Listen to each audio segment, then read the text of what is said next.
reconnaissance qu'on réalise tout ce que le Seigneur a fait dans notre vie. Le Seigneur a fait des grandes choses, il nous a sauvés, il nous a bénis, il nous a guéris et il nous donne l'espérance de la vie éternelle. C'est formidable la vie éternelle, hein, être avec Jésus dans le ciel. On le chante, n'est-ce pas? Gloire à Dieu. Et nous allons donc ouvrir la parole de Dieu et j'aimerais lire deux textes qui serviront à notre message. Et dans Luc chapitre 6, verset 46, voilà, déjà vous connaissez bien ce texte que les enfants de l'école du dimanche, Luc 6, verset 46, voilà les questions des deux maisons, une qui est bâtie sur le sable et l'autre sur le roc. Alors je vais lire ces quelques versets. Pourquoi m'appelez-vous Seigneur, Seigneur, et ne faites pas ce que j'ai dit? Je vous montrerai qui est semblable cet homme qui vient à moi, entend ses paroles et les met en pratique. Il est semblable à un homme qui, bâtissant une maison, a creusé profondément, et a posé le fondement sur le roc. Une inondation est venue, et le torrent s'est jeté contre cette maison, sans pouvoir l'ébranler, parce qu'elle était bien bâtie. Mais celui qui entend et ne met pas en pratique est semblable à un homme qui a bâti une maison sur la terre, sans fondement. Le torrent s'est jeté contre elle, aussitôt elle est tombée, et la ruine de cette maison a été grande. Le deuxième texte, qui est en rapport toujours avec le message de la parole de Dieu, dans l'épître de Jacques, chapitre 2, verset 14. Les frères, que sert-il à quelqu'un de dire qu'il a la foi s'il n'a pas les œuvres? Cette foi peut-elle le sauver?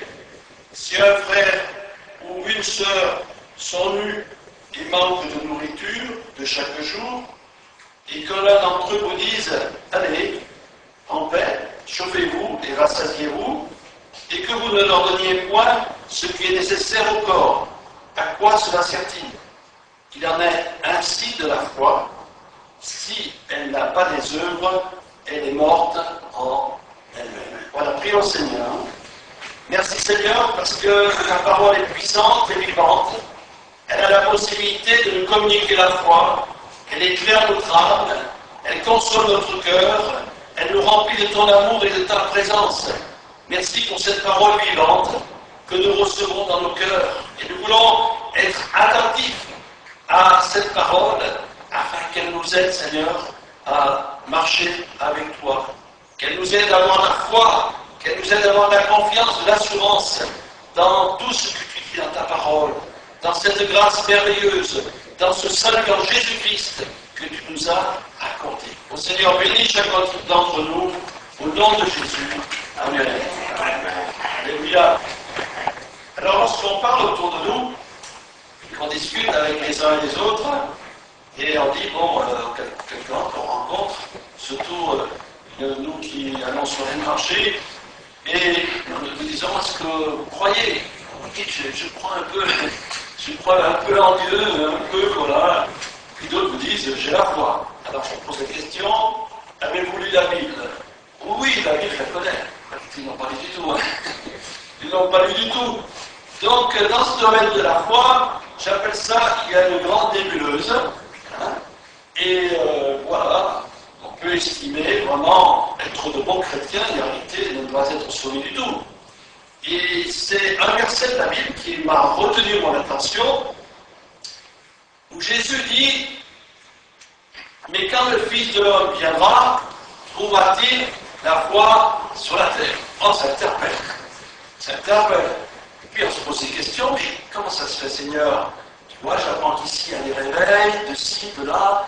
Puis j'ai lu quelque part qu'il n'y a jamais eu dans le monde autant de chrétiens qu'aujourd'hui. C'est vrai, il n'y a jamais eu autant dans le monde de chrétiens qu'aujourd'hui. C'est réjouissant, n'est-ce pas? Il y a des réveils un peu partout, en Amérique du Sud, même dans certains endroits qu'on ne pensait pas. Le Saint-Esprit agit, des gens sont sauvés, qui sont guéris, formidable.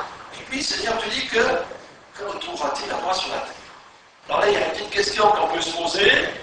La réponse est simple, c'est qu'il y a une foi superficielle et une foi authentique.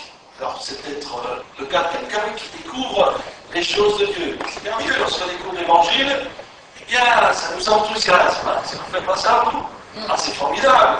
Jésus qui guérissait les malades, qui marchait sur l'eau, qui ressuscitait les morts, et puis il y a des choses dans les actes des apôtres, des choses merveilleuses, extraordinaires. Hein. Ça nous enthousiasme.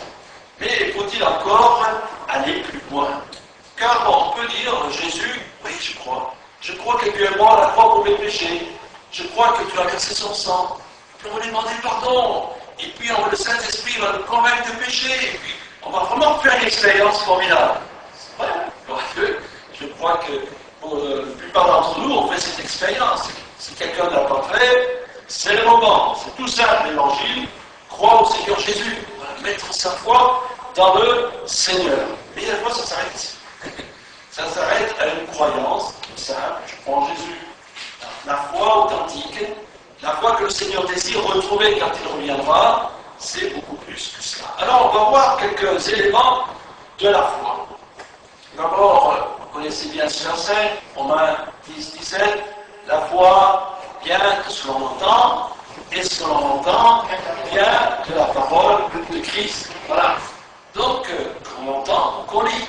Mais il y aurait bien une façon d'écouter. Alors là-dessus, j'ai trouvé quelques versets dans la Bible concernant, vous savez, la parabole du semeur. Cette parabole où Jésus nous explique que le semeur, il sème la semence. Et cette semence, bien sûr, c'est la parole de Dieu.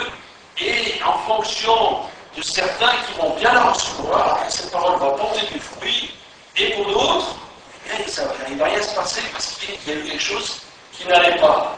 Alors, je lis simplement ces versets. Voilà, il est question donc de ceux qui ont su cette parole. Lorsqu'un homme écoute la parole du royaume et ne la comprend pas, le malin vient et enlève ce qui a été semé dans son cœur. Cet homme est celui qui a reçu la semence le long du chemin. Voilà le problème. On va voir maintenant les difficultés, les obstacles de la foi. Celui qui entend et ne la comprend pas. Pourquoi il ne la comprend pas? Il y a différentes raisons.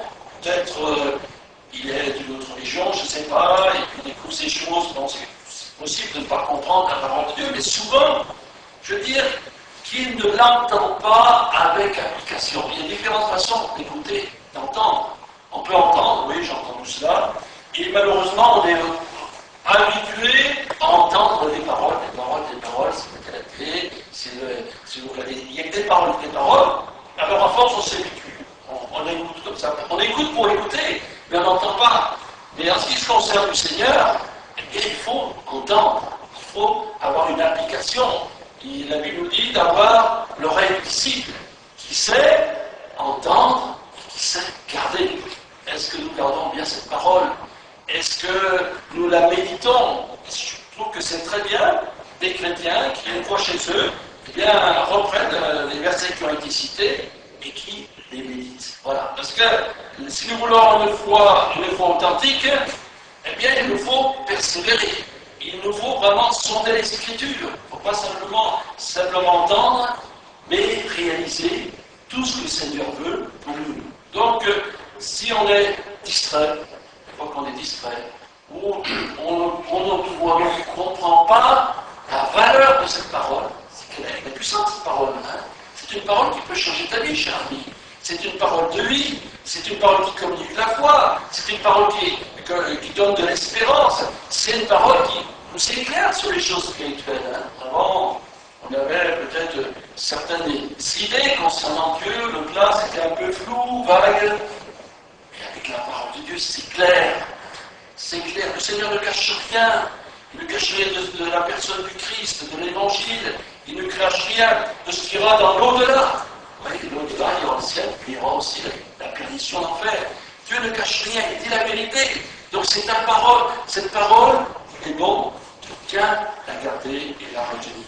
La deuxième difficulté qu'on retrouve toujours au verset 20 de ce Matthieu 13 que je suis en train de vous citer, Celui qui a reçu la semence dans les endroits pierreux, c'est celui qui entend la parole et la reçoit aussitôt avec joie, mais il n'a pas de racine en lui-même, il manque de persistance, et dès que survient la tribulation ou une persécution à cause de la parole, il trouve une occasion de chute. Alors voilà une autre difficulté, quelqu'un qui entend la parole avec joie, elle aime bien cette parole, et puis elle ne pénètre pas vraiment dans un cœur. Et puis peut-être que cette personne elle est instable. Vous savez, il y en a qui aiment bien les nouveautés.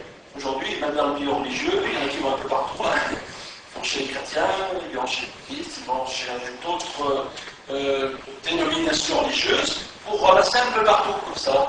Vous savez, il y a des trucs que ça va partout. Mais ça ne marche pas avec l'évangile.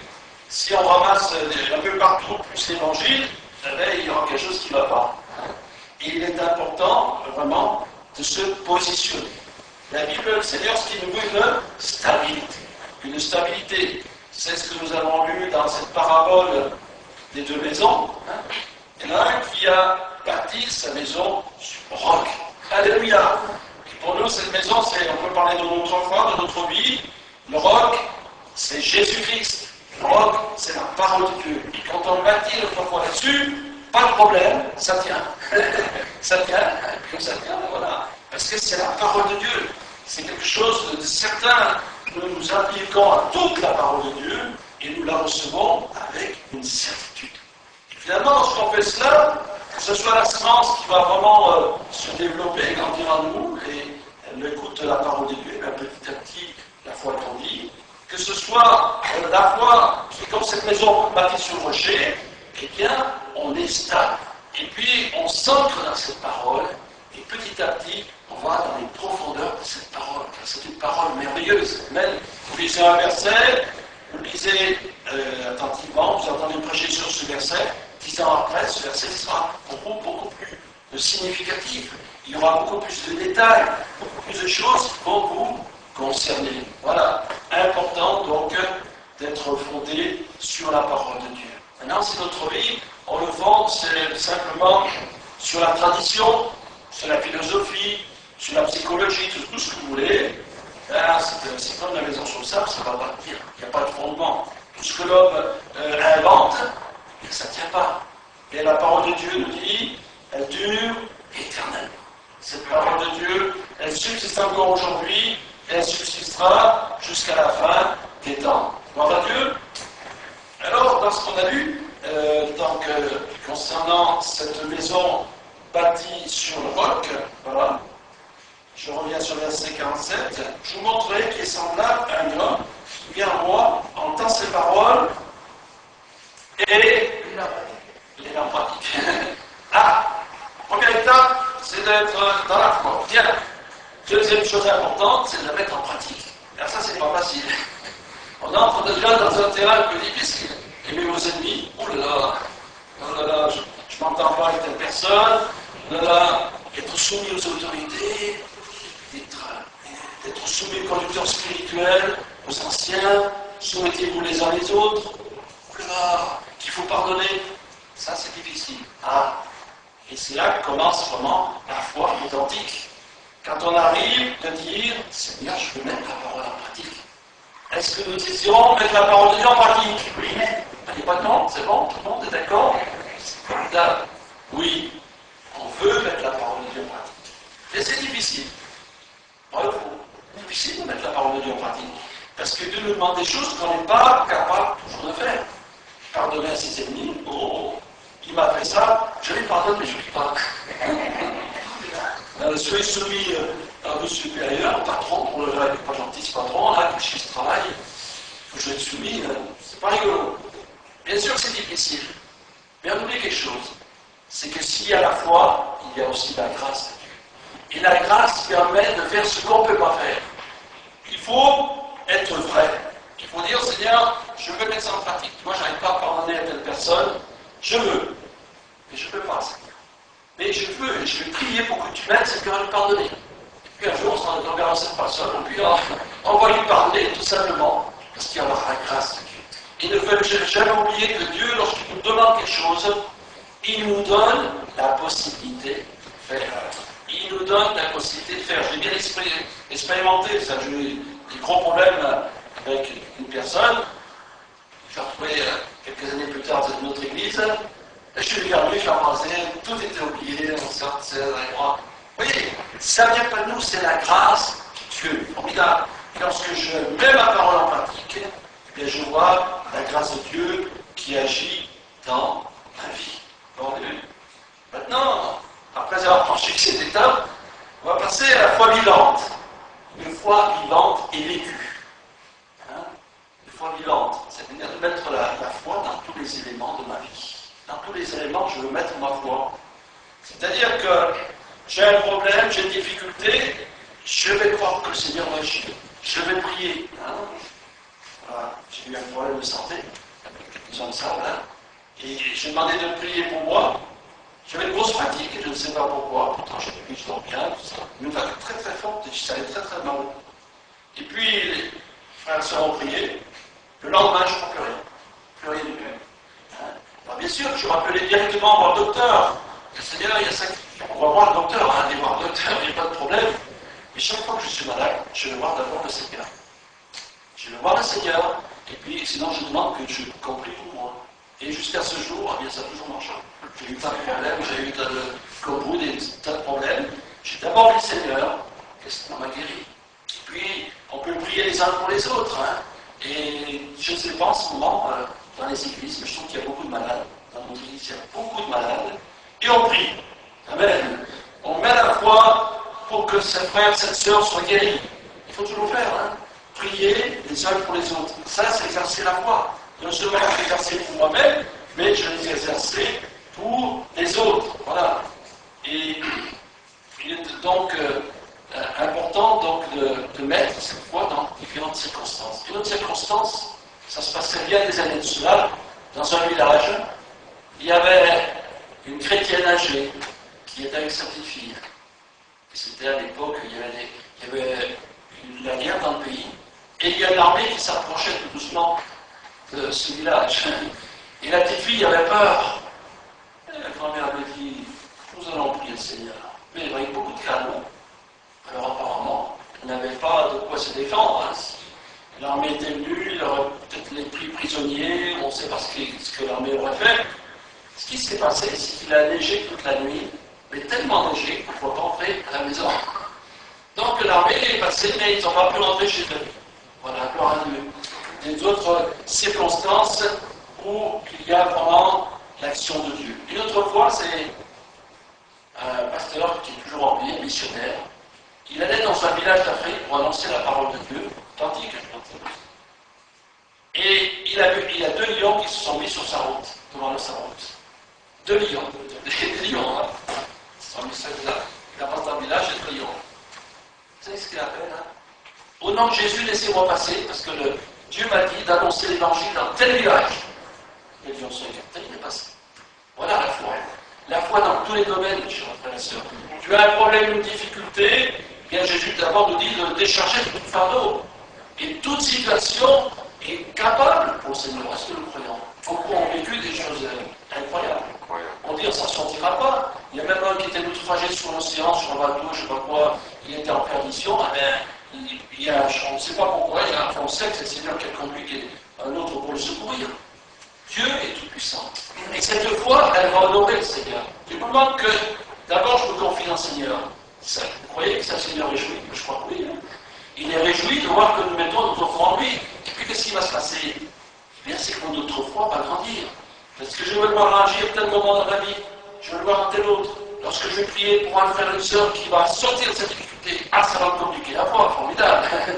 L'autre jour, dans notre assemblée, il y a une sœur qui a donné des témoignages formidables. Hein. C'était un culte, et le pasteur a dit, bon, il a demandé qu'elle ait cette sœur s'exprimer.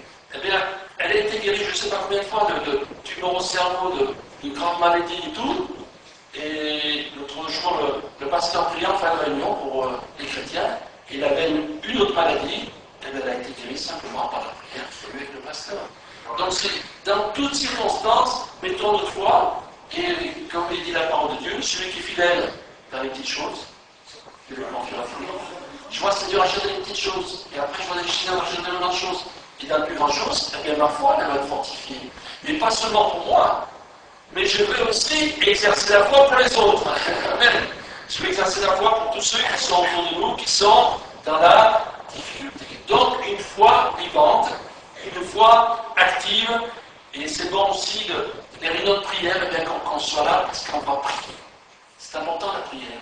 On va prier non seulement pour nous, mais on va prier pour un pays étranger. On va prier pour ceux qui sont persécutés. On va prier pour ceux qui sont en difficulté. Et ainsi le Seigneur agit. Important la prière. Et la foi aussi, on la retrouve dans ces moments de prière.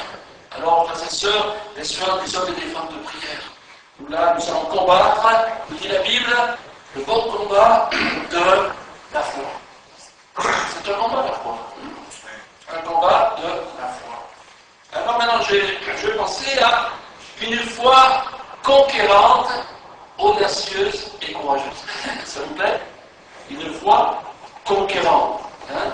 Une foi conquérante, et bien sûr, on peut penser à l'évangélisation surtout. C'est pas facile de parler aux gens qu'on ne connaît pas, ça vous arrive. Et parfois, le Seigneur nous le demande. Et on a demandé, des chrétiens, Dieu leur a demandé parfois de témoigner à leur patron qui était opposé à l'évangile. Parfois, ils ont eu quelques problèmes, mais ils l'ont fait quand même. La foi courageuse. On sait que c'est difficile, mais le Seigneur nous demande de le faire. On peut penser, bien sûr, je pense que vous connaissez bien David Wilkerson, ce pasteur qui était dans quelques kilomètres de New York, et puis que Dieu lui a montré qu'il fallait qu'il aille à New York pour annoncer l'évangile aux drogués et surtout à des bandes de garçons qui n'étaient pas toujours gentils. Hein. Il a été annoncé l'évangile et il a eu toutes sortes de difficultés, bien sûr, même menacé de mort par Nicky Cruz. C'est là qu'il lui a dit, même si tu me coupes en 1000 morceaux, chaque morceau te parlera de l'amour de Christ. Il a été courageux. Et il nous faut parfois être audacieux. Nous avons eu un grand rassemblement dans notre région, là, qui ont à peu près 1800 chrétiens. Et il y en a un évangéliste qui a parlé quelques instants et nous a dit, voilà, vous les chrétiens, lorsque vous témoignez, vous attendez parfois qu'on demande votre témoignage. Ben non, c'est pas ça qu'il faut faire. Il faut aller vers les gens et leur parler, vous, de l'amour de Christ. Voilà. Et il faut que nous-mêmes, eh bien, qu'on aille de l'avant. J'ai fait une expérience, c'est ainsi assez intéressant. Depuis 2 ans, à peu près, de temps en temps, je me suis emmarché et j'ai pu contacter, on a un stand public avec un missionnaire là, qui a un stand sur le marché, et puis d'autres qui s'arrêtent sur le stand, et puis il s'arrête de temps en temps un homme qui est responsable religieux, je ne dis pas de quelle dénomination, mais qui a une influence, il connaît les députés, il connaît les maires, il connaît beaucoup de monde. Et je lui ai parlé du Seigneur. Je l'ai invité à des réunions. Et je l'ai invité à des réunions car c'est moi qui prêchais. Hein, c'est moi qui prêchais, comme ça je regardais bien. Et puis je lui ai annoncé la croix. Je lui ai annoncé Jésus-Christ, qu'il ne connaissait pas. Et ça fait plusieurs fois déjà que cela peut se réaliser. Mais il a fallu que je mette l'audace. Parce que j'ai commencé à réfléchir. Je dis, oulala, lui, il connaît le ministre, il connaît toutes sortes de personnages à qui je veux parler. Non, j'ai été, voilà. Et il nous faut cette audace, hein, l'audace de David qui a Goliath en face et puis dit au nom de l'Éternel, tout la tête. Il nous faut cette audace, et que Dieu nous donne ce courage et cette audace. Pour un gitan, c'était la même chose, c'était pas facile de témoigner, il est un peu timide, il a de la difficulté, il s'est promené, il a rencontré un clochard dans la rue. Alors déjà, on a habillé qui sentait rare, un aspect très répugnant, et il n'était pas disposé à lui témoigner. Il témoigne. Alors il a pris son courage, il lui a témoigné de Jésus-Christ. Et un jour, dans une réunion, il va arriver un homme qui vient vers lui, qui est très souriant. Tu ne me reconnais pas? Non, c'est pas que tu m'as parlé d'évangile. Maintenant, je suis marié, je suis baptisé, et j'ai trouvé un travail. Voilà. Par ce témoignage, eh bien cet homme a vu le salut. Voilà. Et on ne peut pas connaître. On ne peut pas connaître quelqu'un qui nous paraît vraiment dans la détresse, qui nous paraît pas intéressant. Mais justement, c'est lui qui a besoin d'entendre l'évangile. Et que le Seigneur nous donne du courage pour annoncer cette bonne nouvelle autour de nous. Alors, après avoir parlé de cela, de mettre la foi en œuvre, de mettre la foi, les paroles de Dieu en pratique, hein, voilà, d'avoir une foi vivante, d'avoir une foi courageuse. On va parler de la foi et des œuvres. Alors ça c'est un sujet très délicat. Ça, moi, je ne peux pas faire de la théologie. Je ne peux pas faire de la théologie, mais comprendre que si on est sauvé, c'est pour faire des œuvres de la foi. On n'est pas sauvé par des œuvres, toujours dire, ce qui vous a appris, bien pour aller au ciel. Et même dans beaucoup de religions, hein, toutes sortes de religions, il faut faire du bien. Il y en a qui disent même qu'ils croient que dans le ciel, tu auras une balance. Et en fonction du bien que tu auras fait, peut-être tu iras au ciel. Bon. D'autres nous disent qu'il faut vraiment faire des œuvres pour être sauvé. Ben non, c'est pas vrai. La Bible nous dit que c'est par grâce que nous sommes sauvés par le moyen de la foi. Et ce n'est pas par les œuvres afin que personne ne glorifie. Et il nous est dit aussi que Dieu a préparé des œuvres d'avance afin que nous les pratiquions. Alors qui dit moi j'ai la foi, nous dit moi j'ai les œuvres. Non, on fait les deux. Hein. Si notre foi est réelle, il y a des œuvres. Et si vraiment je connais le Seigneur, et quand je connais le Seigneur, et qu'il a changé mon cœur, eh bien je vais aller vers les autres. Je vais aller leur parler de l'Évangile. Je vais faire du bien. Voilà. Les œuvres ici, dans ce cas-là, c'était simplement des œuvres, on peut dire, de charité. Voilà, quelqu'un qui n'a pas de quoi manger, tout cela, eh bien, voici, de le manger. Hein, donnez-le, habille-le. Et ça nous parle justement d'abord des frères et sœurs en Christ. Prenons soin les uns les autres. Veillons les uns sur les autres. Et Jésus dit, ceux-ci reconnaîtront que vous êtes mes disciples si vous avez l'amour les uns pour les autres. Et l'amour, elle est d'aider les gens en difficulté. Voilà, surtout les chrétiens que nous sommes. C'est dans le contexte de Jacques. Hein, voilà, dans le contexte de Jacques. Et il faut savoir justement que beaucoup d'œuvres chrétiennes, comme la Croix-Rouge, ont été faites par des chrétiens. Beaucoup dans les hospices, lorsque un missionnaire il ouvre une œuvre souvent en Afrique, il fait un dispensaire médical. Voilà. Les œuvres suivent la foi. Et il y a l'exemple, je le trouvais bien, c'est Dorcas. C'est qui est Dorcas? Dorcas, cette chrétienne qui justement faisait des robes pour les veuves étaient très démunies dans ce temps-là, elle leur faisait des beaux habits, et puis elle est morte. Et Pierre a prié pour elle, elle est revenue à la vie. Donc, ayons dans notre cœur le désir de faire des œuvres. Et puis la Bible parle aussi de Rahab à Jéricho, qui craignait Dieu et qui a accueilli les espions. Bien, elle a accueilli les espions, c'était une œuvre de la foi. Elle croyait à l'Éternel à sa façon, c'est parce qu'elle croyait à l'Éternel qu'elle a hébergé ces espions. Donc les œuvres peuvent être variables, mais ces œuvres, elles sont finalement la conséquence de notre foi.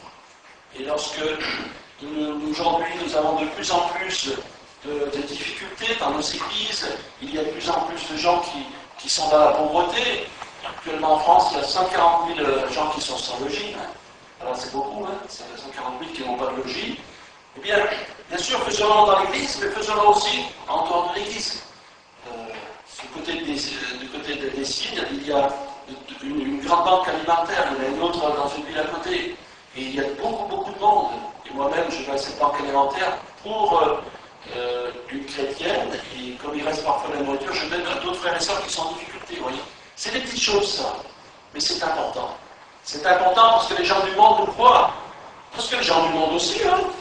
Les ONG, il y a beaucoup d'ONG qui ne sont pas chrétiens du tout, et qui s'occupent des gens. Mais nous, on doit le faire aussi, parce qu'il faut que les gens voient aussi que nous avons l'amour les uns pour les autres, et qu'ainsi nous prenons soin des uns et des autres. Donc voilà, une foi, j'appelle ça, vivante, une foi authentique, et dans ce que je viens de citer, pour moi-même, pour chacun d'entre nous, il y a sûrement des progrès à faire, vous ne croyez pas? Mais il ne faut pas tomber dans la religiosité, il ne faut pas tomber dans des habitudes simplement, Seigneur, bénis-moi, et ne pas aller plus loin, et ne pas mettre la parole de Dieu en pratique, hein? Et ne pas vraiment avoir cette foi vivante, et aussi cette foi courageuse, cette foi les œuvres. Tous ces éléments sont nécessaires pour que j'ai une foi qui soit agréée du du Seigneur. Car moi, je peux me tromper. Je peux m'imaginer d'avoir une foi qui est excellente. Le Seigneur, lui, il a ses critères. Hein. Et si nous ne savons pas exactement où nous en sommes, on va demander au Seigneur, éclaire mon cœur. Éclaire mon cœur. Je vais aller plus loin avec toi. Je vais faire des progrès. Mais je désire vraiment que quand tu reviendras, tu puisses dire, bien que j'ai cette foi authentique. Et cette foi, non seulement qui te réjouit, mais qui va permettre à l'œuvre de grandir. Amen. Qui va permettre à l'œuvre d'aller de l'avant. Et nous savons que nous vivons des temps difficiles, qui le seront de plus en plus, mais ça n'empêchera pas le Seigneur de sauver les âmes. Amen. C'est là qu'il faut regarder. Le Seigneur veut sauver les âmes, le Seigneur veut ouvrir les œuvres, et veut permettre que le plus grand nombre soit sauvé. Amen. Amen. Merci Seigneur, parce que, à travers ce que tu nous dis de ta parole, tu désires que nous ayons une foi plus forte, une foi authentique, basée sur la parole de Dieu. Tu désires aussi, Seigneur, que nous mettions cette parole en pratique. Tu désires aussi que cette foi soit vivante en toutes circonstances. Nous puissions, bien dire, manifester cette foi. Tu désires qu'elle soit courageuse et conquérante, car par la foi, nous pouvons permettre au roi de Dieu d'agir et que ce monde puisse connaître davantage l'Évangile. Et Seigneur, tu demandes aussi que nous fassions ces œuvres, ces œuvres qui te glorifient, ces œuvres vraiment qui vont permettre à ceux qui nous entourent de dire, ces chrétiens, ils s'aiment. Et ainsi d'avoir un bon témoignage autour de nous. Seigneur, donne-nous la force, donne-nous vraiment de nous renouveler dans cet esprit, et de permettre aussi que lorsque ta parole est annoncée, ou que lorsque nous ouvrons ton Saint-Livre, Seigneur, nous puissions être attentifs, parce que tu as des choses à nous dire, à nous enseigner et à nous révéler. Merci Seigneur. Amen.